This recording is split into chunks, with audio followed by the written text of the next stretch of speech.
sejam bem-vindos ao Mind Asset, o podcast da Itaú Asset.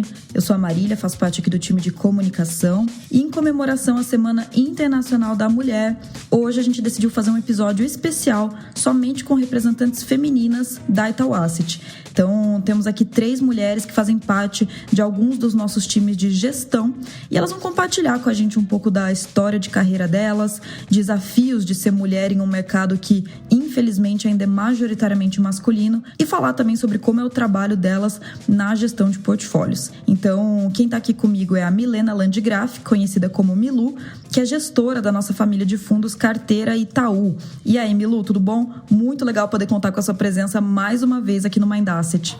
Oi, Marília. Olá a todos. É um prazer estar aqui com vocês. Também aqui comigo está a Gabriela Sabino, gestora de renda variável. E aí, Gabi, tudo bem? Seja bem-vinda ao Mind Asset. Tudo bem, Marília. Obrigada aí pelo convite. Muito honrada em participar do lado de 2 mulheres tão importantes aqui para o Itaú. E também contamos com a presença da Lígia Spaziani, que é gestora de crédito aqui na Itaú Asset. Bom, gostaria que cada uma de vocês começasse se apresentando. Acho que podemos começar com você, Milu. Eu sei que a gente já gravou um episódio juntas, né, um tempo atrás, mas consegue relembrar para os nossos ouvintes um pouco da sua trajetória de carreira, qual que é a sua formação, experiência profissional, né, que você carrega até hoje?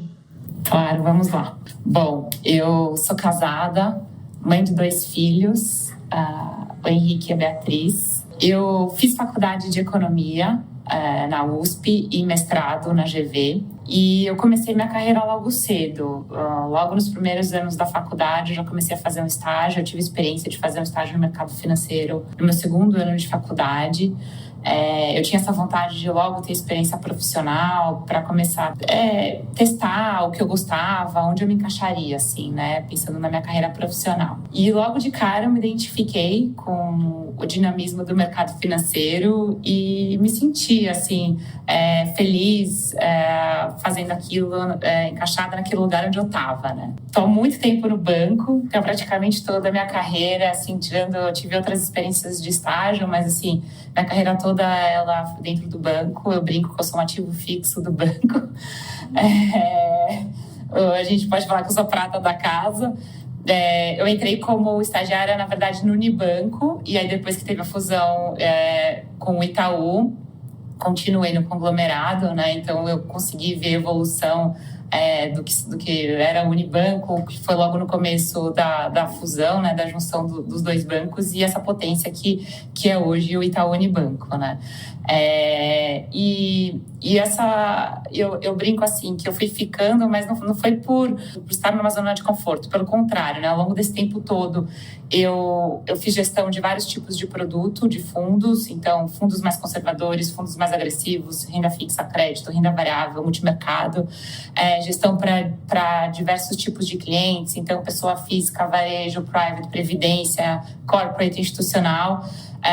E eu acho que isso foi muito rico, assim, acabou enriquecendo muito a minha experiência para chegar onde eu cheguei, que hoje eu faço a gestão dos fundos da família Carteira Itaú. É uma família de fundos que tem mais de 25 bilhões de reais, e é onde a gente tem o propósito de trazer uma carteira diversificada com investimentos de longo prazo, onde a gente facilita a vida do cliente. Então, assim, é tudo que ele deveria ter numa carteira própria de investimento a partir de R$1 na cota de um único fundo. E acho que é isso, de uma forma resumida, é isso. E você, Gabi, você consegue contar pra gente um pouco da sua trajetória? Qual que é a sua formação e experiência profissional que você traz? Claro, vamos lá. Não, e é muito interessante porque se assemelha bastante ao que a Milena falou do começo da carreira dela. Eu sou engenheira de produção, formada pela FRJ, mas a minha decisão por fazer engenharia de produção era postergar um pouco aquele momento de o que você vai ser quando crescer, sabe? Porque eu não tinha definido, né? A gente é colocado de frente para essa pergunta muito, muito novo, assim, na vida. E eu ainda não tinha escolhido. Eu pensei, cara, engenharia de produção aqui é um negócio que abre meu leque de atuação. E tendo esse leque aberto, eu comecei a fazer vários estágios. Eu estagiei desde o 3º período da faculdade. É uma coisa que hoje em dia nem é mais possível, pelo que eu vejo, as pessoas são obrigadas a concluir o ciclo básico. Nessa época não tinha isso, então eu queria desde cedo começar a testar essas possibilidades. E aí, em um desses estágios, eu conheci o mercado financeiro, mas não conhecia ninguém que trabalhava. Na época eu falei assim, caramba, E tinha várias vagas assim, possíveis que eu podia escolher dentro da Asset em questão, que na época era o BBM, que hoje virou Bahia Asset, mas... Eu falei assim, vou para essa aqui de ações. Achei legal. O pitch do gestor. Tinha algumas opções lá que eu podia escolher. Eu escolhi ações, mas foi totalmente na sorte. Hoje eu digo sorte porque eu não me vejo fazendo outra coisa. Como eu comentei aqui, eu estagiei. Eu fiz 5 estágios durante a faculdade e o mercado financeiro foi o último. Inclusive, um deles, eu fiz intercâmbio na França. Então, eu realmente explorei bastante as opções. E esse foi o último e foi onde eu me encontrei mais. E hoje em dia, se tivesse a oportunidade de voltar para qualquer um dos outros ambientes profissionais, eu não voltaria, porque eu realmente me encontrei em equities, né, fazendo o que eu faço, que eu estou fazendo há 11 anos. E fiquei nesse meu primeiro emprego, né, que eu comecei como estagiária e depois virei analista de ações durante 5 anos. Aí depois eu tive uma oportunidade de enfrentar, né? Vamos lá, um novo desafio, assumir mais responsabilidades numa outra asset, acabei migrando para SPX Capital, que é uma outra asset aqui do Rio. Bom, eu tô no Rio, diferente aí das outras duas. E depois, e agora há 2 anos eu me juntei ao Itaú, né? Nessa estratégia do multimesas, junto do time que toca o Fênix e a estratégia de ações do High Alpha, mas... começou meio sem saber para onde eu queria e hoje eu não me vejo em outro lugar, resumindo. Lígia, e você, consegue contar um pouquinho da sua trajetória pra gente? Claro, vamos lá. Eu sou formada em administração pela FEA-USP, fiz as certificações lá, o CNPI, o CGA e o CFA. E trabalho no mercado financeiro tem 17 anos já. Eu trabalhei já em 4 bancos, sendo os que eu fiquei mais tempo, Merrill Lynch e aqui no Itaú, que eu estou há quase 10 anos.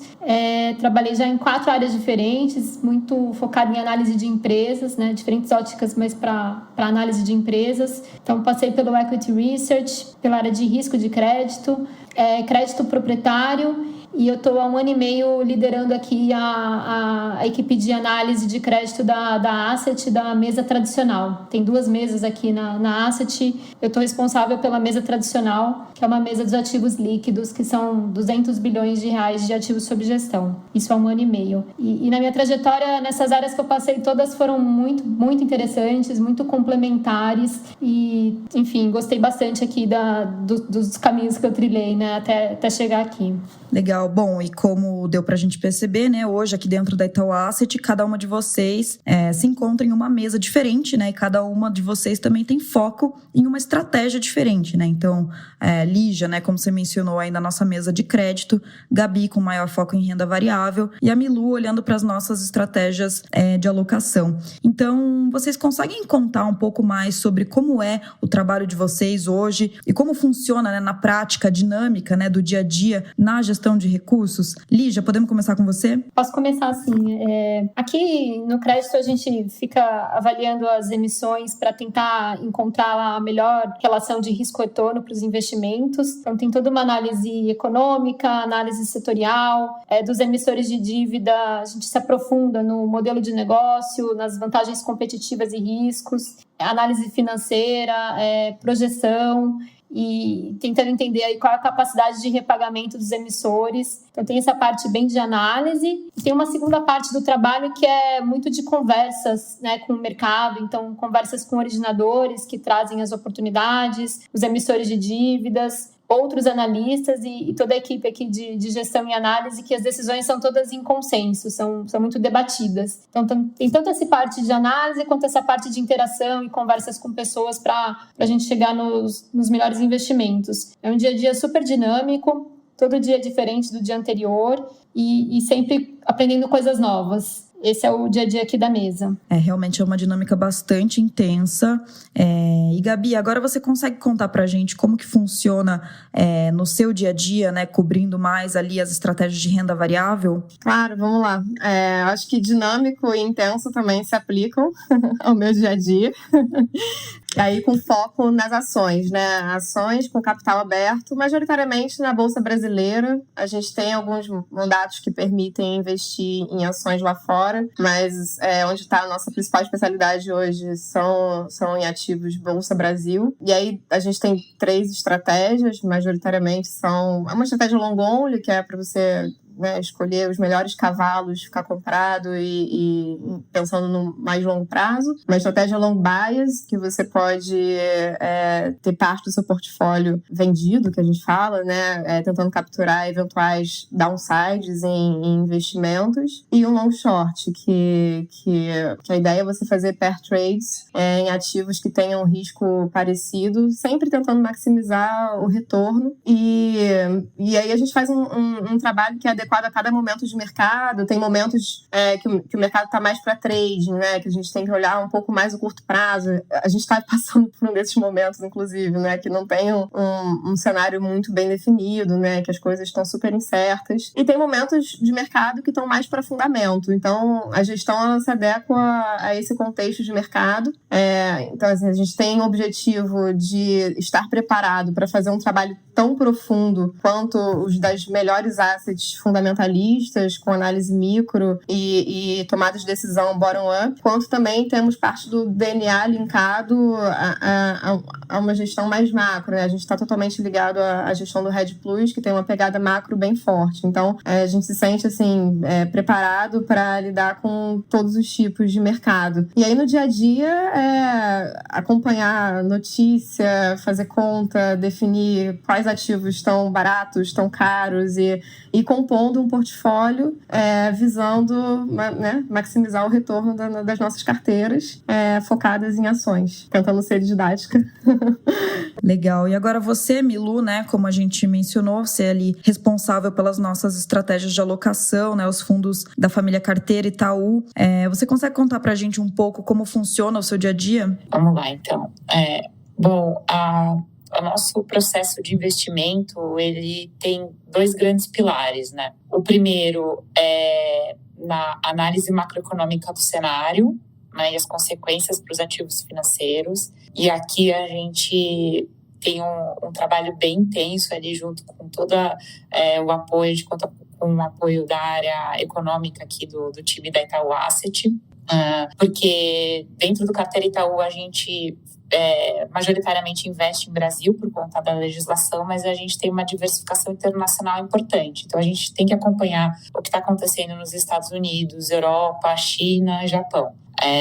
Então, a gente tem que fazer uma análise tanto do Brasil quanto dos Estados Unidos. E aí, quando a gente olha para os ativos financeiros, a gente tenta ter uma visão em 3 aspectos. Olhando para o fundamento, olhando posição técnica e olhando precificação dos ativos, tentando fazer uma valuation dos ativos, tão caros ou tão baratos. E o segundo aspecto ali do nosso processo de investimentos, ele é na construção de portfólio. Então, depois que a gente fez análise, identificou quais são os ativos que a gente tem interesse em investir, que podem compor o nosso portfólio, a gente vai para a construção do portfólio, que nada mais é do que buscar uma melhor forma de combinar esses ativos entre si. A gente trabalha com os nossos investimentos, tem um horizonte bem de longo prazo, né? Então, a gente foca aqui o nosso ferramental para ter uma alocação estratégica balanceada, que ela consiga surfar bem por diversos momentos do ciclo econômico. Então, eu brinco que a gente sempre pensa em ter... eu não jogo futebol, meu filho é viciado em futebol, mas assim, a gente tem que ter um time de futebol completo. Então, a gente tem que ter um ataque muito bom, um meio campo ali que consegue armar as jogadas, mas tem que ter um goleiro e uma defesa ali para não deixar nada entrar no nosso gol, né? Então, essa é a base do nossa alocação estratégica, e também a gente faz as movimentações táticas justamente para ir adequando o nosso portfólio conforme a gente vai recebendo notícias novas e as coisas vão mudando, né? Então, basicamente, o dia a dia é em cima desses 2 pilares. É um pouco parecido com o que as meninas já falaram. Então, a gente vai atrás das notícias, faz as análises, discute se as nossas posições estão adequadas, se tem algo que a gente precisa fazer para melhorar o nosso portfólio e a performance do fundo. Excelente. Bom, meninas, agora que a gente conseguiu entender, né, ter um bom overview do trabalho de vocês aqui dentro da Itaú Asset, uma pergunta que eu queria fazer, assim, e acho que especialmente na gestão de recursos, eu queria saber quais foram os desafios que vocês enfrentaram sendo mulheres, né, especialmente, né, na gestão de portfólios, que é um ambiente majoritariamente masculino. Até imagino que vocês tenham convivido com poucas mulheres ao longo dessa trajetória. Gabi, você consegue compartilhar um pouco da sua experiência com a gente? Sim, vamos lá. Essa pergunta ela faz parar para refletir, né? Porque a gente vai se acostumando, assim, ao longo dos anos, né? Com as pequenas coisas que acontecem, até que elas se tornam normais e a gente acha que é normal. Mas parando para pensar, cara, eu acho que parte importante da nossa tomada de decisão, até ouvindo as meninas falarem, ela envolve fazer reunião, você está sempre com diferentes stakeholders, né? Eu estou sempre com as empresas de capital aberto, com agentes do governo, com os concorrentes dessas empresas de capital aberto, com órgãos reguladores, enfim, são sempre muitas reuniões, agora virtuais, mas quando eu comecei eram todas presenciais e sempre com muitas pessoas. Dentro das próprias equipes, né? São ambientes em que a gente também tem que interagir, tem que explicar as nossas opiniões, os nossos posicionamentos. E muitas vezes, muitas mesmo, quase todas elas, eu sou a única mulher em algum lugar. Hoje menos, né? Ainda bem isso melhorou de uns anos pra cá. Mas mesmo tendo melhorado, sei lá, eu sempre observo isso. É sempre assim, 10% do grupo é mulher. Então, sei lá, uma sala com 20 pessoas tem eu e mais alguém. Mais uma. E nem sempre é a mulher que tá trabalhando no evento. Às vezes é a pessoa que organizou a reunião. Nem é alguém que tá envolvida diretamente com a atividade fim. Mas beleza, ela conta. Então, assim, somos sempre minoria. E um desafio que eu percebia muito lá no começo é que eu tinha a sensação que as pessoas não levavam muito a sério as minhas colocações, assim. Ou quando eu estava falando, talvez o interlocutor principal não prestava tanta atenção, ou quando ele ia me responder, parecia que eu tinha acabado de fazer uma pergunta que não era pertinente ou desimportante, sendo que se eu, sei lá, fosse transportar aquela mesma pergunta para o cara do meu lado, talvez ele desse mais importância no ponto que foi levantado. Então, eu tinha muito essa sensação. E aí, na época, eu me lembro que eu desenvolvi uma técnica que eu falava assim, cara, ninguém me leva a sério nesses lugares. Eu comecei a botar um anel meu como se eu fosse casada, sabe? Que eu não era casada ainda na época. Pra ver se as pessoas me achavam mais sênior, né? Se eu passava uma imagem de mais velha, mais sênior, logo mais interessante no que eu tava colocando. E eu me lembro que eu percebi a diferença. Eu não sei se eu tô iludida, mas na época eu achava que fazia todo sentido fazer isso. E eu comecei a fazer sempre. Até que eu, de fato, me casei, fiquei velha, fiquei sênior e isso parou de acontecer. Mas no começo eu percebia isso, esse desinteresse pelo que eu tinha a dizer, sabe? Não, assim, honestamente, eu não tenho dúvidas de que tenha funcionado, mas é inacreditável, né? Se parar pra pensar a que ponto a gente é capaz de chegar pra gente ser ouvida, né? Pra gente ser minimamente respeitada. É bem complicado.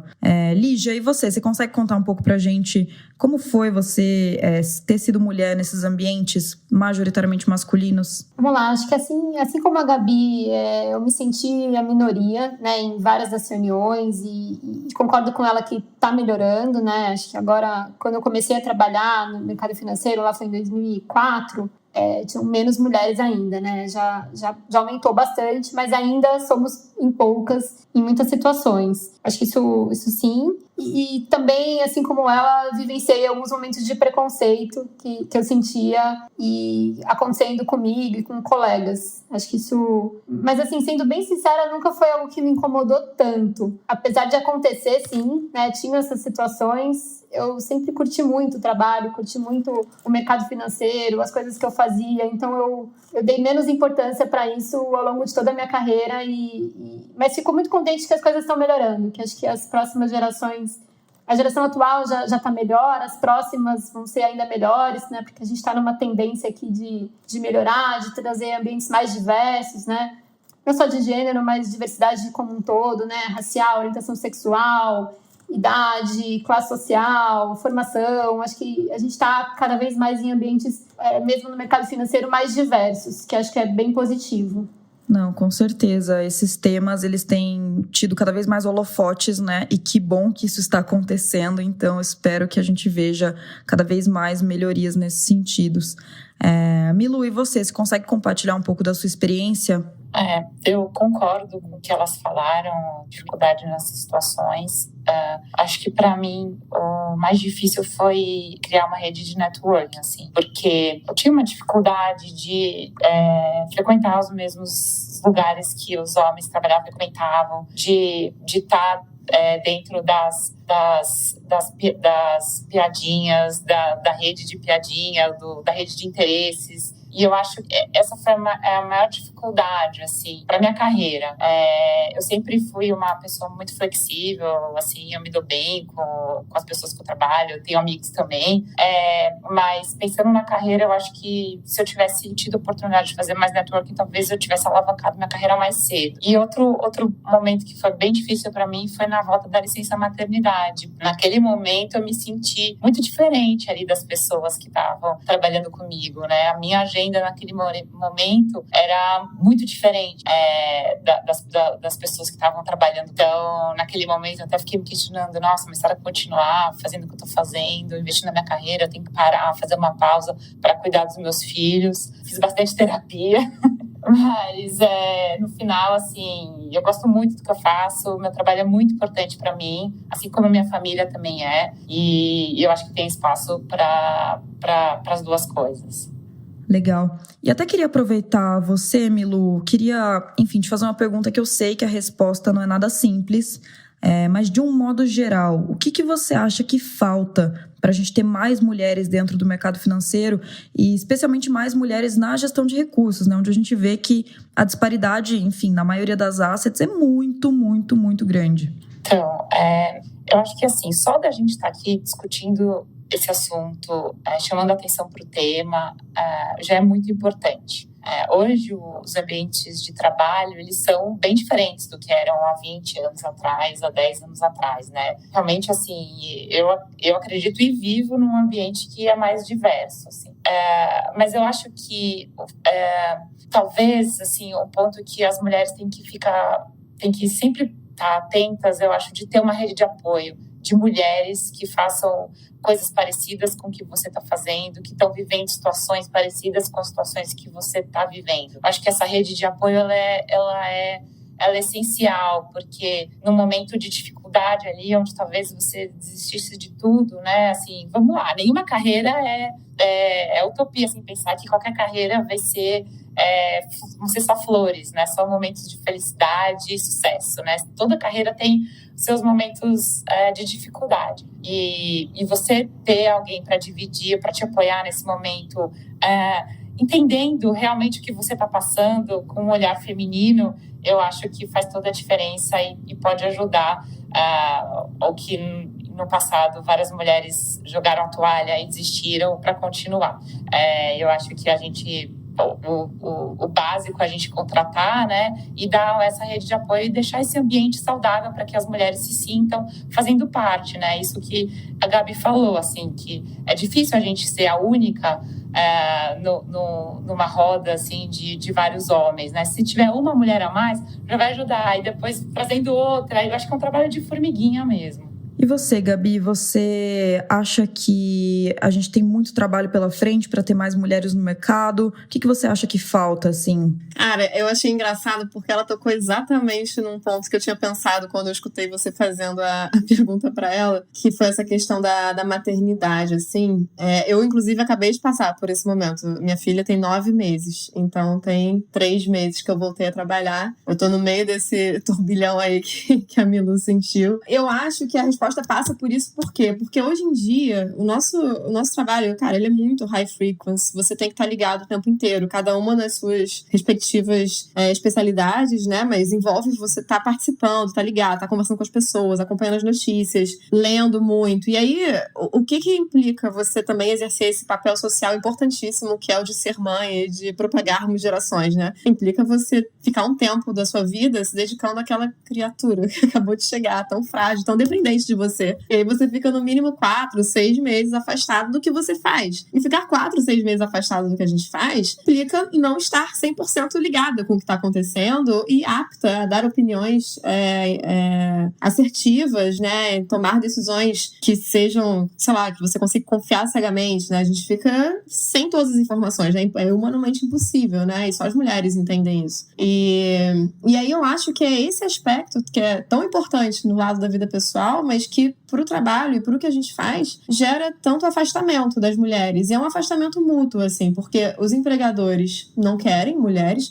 Eu já fiz entrevista em Asset que me perguntaram, você quer ter filho? E eu tenho certeza que isso foi game changer pra eu não ser contratada por esse lugar, porque esse lugar nunca contratou mulheres. E não é um lugar que faz isso. No meu universo de equities, eu conheço alguns lugares que eu nunca vi uma mulher passando pela equipe. Então, assim, não tô exagerando. É a realidade. Então, assim, eu acho que... E aí, como o que eu disse que é de uma forma mútua, é porque, assim, aí as mulheres também não procuram esse lugar, né, pra trabalhar. Elas querem fazer carreira num lugar que seja um pouco mais adaptável a essa realidade, né? E todo mundo sabe, quem conhece um pouquinho, sabe que talvez o mercado financeiro não seja esse lugar. Então, eu acho que é um afastamento mútuo, porque o mercado não quer e as mulheres pensam, cara, esse lugar não é pra mim. Só que, na verdade, tem espaço para isso, né? Você vê, o Itaú é um lugar que, cara, eu acho que eu dei muita sorte de estar aqui. Eu não falei, vou pro Itaú e vou ter filho. Não foi isso. Mas vendo como foi o processo, cara, não teria sido assim em quase nenhum outro lugar que eu conheço, assim, que eu conheço um pouco mais de perto, porque o Itaú, ele realmente faz esse esforço muito ativo de acolher, de tentar facilitar ao máximo e tentando, sei lá, ser um pouco menos prolixo, ser mais assertivo na resposta, né? O que falta para termos mais mulheres no mercado financeiro, talvez seja nesse aspecto, que é o que eu acho que afasta, ter um pouco mais de acolhimento, porque as mulheres também são muito importantes, né? O debate que a gente promove é diferente do debate que os homens promovem. O jeito de ver as coisas é diferente. E, pô, diversidade agrega, né? Ela não tira valor, ela agrega valor, né? E o que são 4 meses perto de uma vida, né? Fazendo carreira no mercado financeiro? Não são nada, né? Então é isso. Acho que eu tive um momento de desabafo aqui, mas faz parte. Não, é muito legal ouvir o relato de vocês e, assim, eu concordo, acho que a gente tem um trabalho muito grande ainda para ser feito, por mais que essas discussões tenham se tornado mais presentes, a gente ainda tem muito trabalho para ser feito, né, especialmente as empresas aqui no mercado financeiro, que é isso, né, se a mulher não vai se sentir acolhida num ambiente, ela não vai buscar esse ambiente e vai virar esse círculo vicioso do qual a gente nunca vai sair, mas, enfim. E ao longo desses anos, né, meninas, assim, por mais que vocês tenham convivido e trabalhado com muito mais homens do que com mulheres, né? Então acho que é natural que muitos desses homens acabem virando um exemplo, né? Uma inspiração para vocês. Mas a minha próxima pergunta é se houve alguma mulher em específico em quem vocês tenham se inspirado e que tenha servido, né, como exemplo para vocês na carreira. Você mesma, Gabi, você teve alguma em quem você se inspirou? Essa pergunta ela é capciosa para mim, porque na verdade já me fizeram essa pergunta algumas vezes e eu queria ter alguém para falar. Só que eu acho que é também uma resposta não ter um nome, assim, né? Porque eu acho que somos ainda... Agora mais, mas historicamente tão poucas no que fazemos, que eu não tive alguém que eu tenha olhado lá atrás e pensado, nossa, eu quero ser igual aquela mulher, eu quero seguir aqueles passos, ou aquela mulher me inspira nessa carreira que ela tá exercendo. Eu não tive essa pessoa. E talvez isso mude, né? Para gerações futuras. Sei lá, por exemplo, esse podcast aqui, olha só, né? Eu tô aqui com a Lígia, com a Milu, tão incríveis. Eu tenho certeza que elas inspiram outras mulheres por aí e tomara que daqui pra frente as meninas, né, que eu já fui um dia, né? As meninas da idade de tomada de decisão de carreira tenham outras mulheres que elas possam se inspirar. Porque na minha época eu não tive. E eu acho que eu tive muita sorte de chegar aqui, onde eu tô, mesmo sem ter tido esse direcionamento, né? Não precisa nem ser só uma inspiração. Acho que quando você vê uma outra mulher fazendo um negócio legal, você fala, pô, talvez eu possa fazer isso também. E nessa época lá atrás eu não tive, não. Mas... Legal. E agora você, Lígia, quero até aproveitar e dar um passo para trás, voltar para a pergunta anterior, porque a gente teve relato aí de 2 mamães, mas eu também fiquei sabendo que temos uma futura nova mamãe aqui no grupo, que é justamente você. Então, conta um pouco pra gente quais são suas expectativas e aproveitando, né, a pergunta, se você teve alguma mulher em quem você tenha se inspirado aí durante a sua carreira. Isso mesmo, Marília. Vou ser mamãe, vou realizar esse sonho daqui a alguns meses, tô super contente. Minha ideia é conseguir conciliar, né, com a vida profissional, a maternidade. Acho que com apoio à organização é possível, né, vários exemplos de pessoas que conseguem fazer as duas coisas, inclusive as duas aqui que estão no podcast comigo hoje, né, a Milu e a Gabi. Com relação a mulheres que me inspiram, acho que não tem uma, acho que eu tive sorte de trabalhar com algumas mulheres bacanas. Vou citar aqui a Cidinha, que ela foi diretora do ABC no meu primeiro emprego. Foi uma pessoa bacana que eu gostei de trabalhar, tinha várias qualidades. Aqui no Itaú, a Márcia Kinch, que é superintendente de riscos, foi minha gestora também, pessoa bem, bem competente, bem respeitada, e também aprendi bastante com ela. Na minha vida pessoal, acho que a minha cunhada, ela é uma pessoa também que eu gosto de conversar e me aconselhar às vezes. Ela é CEO de uma consultoria estratégica, uma pessoa que também tem uma visão bacana, e outras, acho que tive sorte aí de interagir com pessoas bacanas ao longo do tempo. Legal. E você, Milu, você teve alguma pessoa em quem você se inspirou? Uma mulher? Bom, eu tive sim uma mulher que foi uma inspiração para mim. Foi a Tatiana Greco. Ela foi minha chefe durante alguns anos. Hoje ela é uma diretora do banco. E foi muito legal, assim, ver uma mulher muito competente, muito respeitada, com uma posição de destaque, assim, dentro da instituição. E também ela teve um papel muito importante de me dar uma força, sabe, assim, em alguns momentos. E principalmente, eu acho que dar um up, assim, na minha autoestima, mais segurança em relação ao meu trabalho e à minha performance. Então, foi a Tati Greco que me inspirou. Bom, meninas, eu adoraria ficar batendo um papo aqui com vocês, tá super legal, eu tô adorando ouvir todos os relatos de vocês, mas eu vou aqui fazer uma última pergunta pra gente fechar o nosso episódio, e é uma pergunta que não poderia faltar, né, nesse nosso especial da Semana Internacional da Mulher, que é a seguinte: que conselho, né, que vocês dariam para as mulheres que têm vontade de seguir carreira no mercado, né, especialmente no mercado financeiro aqui e de gestão de recursos? Milu? Olha, eu diria, se joguem, vão atrás dos seus objetivos.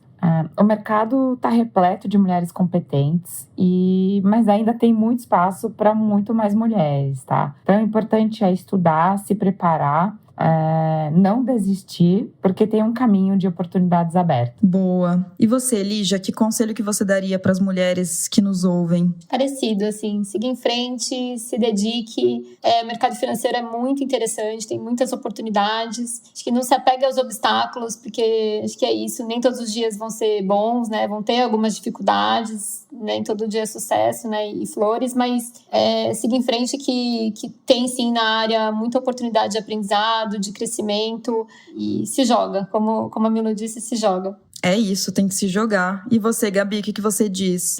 Cara, eu acho que eu começaria com essa vibe aí também, de, pode vir que tem lugar, estamos precisando fortalecer a nossa rede.